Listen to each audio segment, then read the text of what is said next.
tayo sa inyong bibili. Ma'am, isang kaway, ma'am.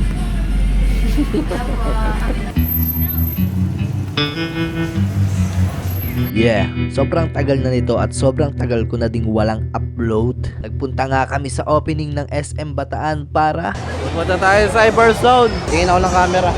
Press si Optimum Pride.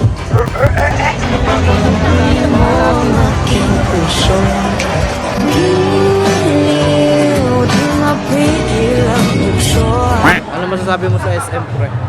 Maganda, maganda. Sino po ba yan? Hindi namin kilala eh. Hello guys! We're here at the newly opened 83rd SM. Ngayon kaya namin mabibigay itong rose na to. Kailangan mabigay namin to sa tamang ano. Tamang tao. Uy, sana all! Bedyo mo ako dito eh. Sa baba. Akit ako.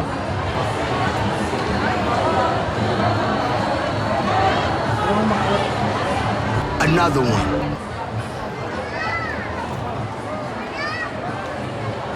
Yeah, boy. And another one. Yun no. Ano po ma'am, kami po ulit.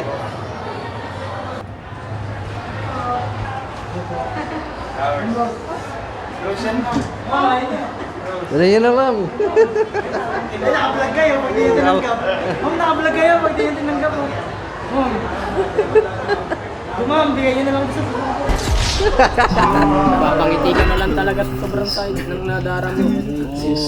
Ganun talaga yung buhay. Minsan talo ka, pero always panalo ka. Amen ba? Amen? Amen! Amen! Buti na lang may mga cosplayer kaming namataan at nagpa-picture na lang kami. Ay, si Anya pre. Pagkita ko, Anya. Asan ka na ate? Ma'am, excuse. Pwede magpa-picture po sa Ay, sure ba? kahit hindi na cosplay, magpa-picture tayo. Cute ni ate. Ma'am, excuse. Pwede po magpa-picture.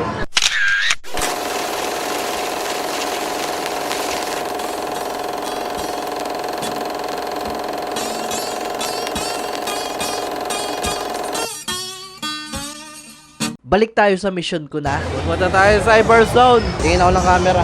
Tayo sa inyong bibili. Humanap ng camera. At makalipas nga ang ilang araw ay minessage ako ni Ma'am Christina ng Photoline na meron silang promo. Kaya naman pinuntahan ko agad para ma-check ang unit. Ma'am, isang kaway ma'am. So, ibo-voice over ko na naman to dahil yung mic ko ay naglolo ko nga. Ang dami talagang naglolo ko ngayong June. At yan nga ang aking bagong GoPro Hero 11. Nakabili na nga ako ng aking vlogging camera. My first ever vlogging camera. So, parang hindi naman na-unboxing to dahil binuksan na to dun. Chinik na namin yung unit. At ang kasama nga lang sa unit na to ay isang free battery, enduro battery. At wala siyang kasamang kahit ano kundi unit. At iyan yung nilalagay sa helmet. Yan nga siya, ang aking GoPro Hero 11 Inam. At ang tagal ko ngang nawala, kung mapapansin nyo, meron na rin akong bagong PC. Ang aking bagong PC. Next clip, it's the day na makakabili na ako ng aking bagong computer or CPU. Dahil meron naman akong monitor, mouse, keyboard, and anything else matters. So ang kailangan ko lang is ang bagong CPU na mas pinabilis, mas pinaganda, at syempre, mas pinamahal. Pag-build nyo ba yun, sir, dito rin sa... Apa. sa Gusto niyo mapakita, sir? po sana. Kung gusto niyo, kahit bukas natin i-build, kukunin namin ngayon, sir, yung item, kukumpletuhin namin na yun, tapos hintayin namin kayo bukas na umaga. Bigyan na lang kayo ng resibo, sir. Thank you po. Thank you po. Balik tayo bukas. Ngayon ay i-unbox natin ang aking bagong PC.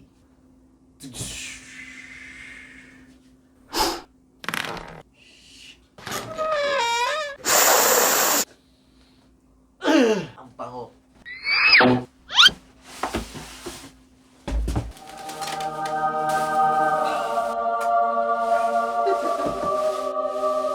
Mic.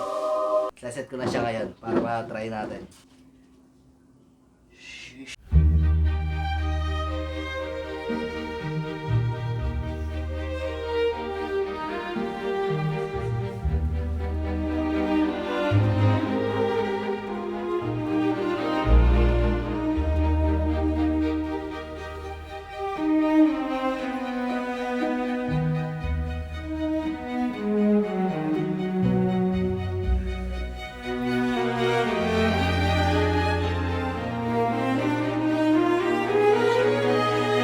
akong walang upload dahil nga yung isa kong PC na ito. Ito yung luma akong CPU guys na naka for sale. Pero baka i-upgrade ko na lang siya at hindi ko na siya ibenta at gawin ko siyang backup just in case of something else happen dahil may cash naman ako ngayon. Baka hindi ko muna ibenta to. At bakit puti yung nakuha ko ang kulay? Bakit hindi, di ba? Ganda naman talaga yung puti. Tapos guys, kagandahan yan, merong remote.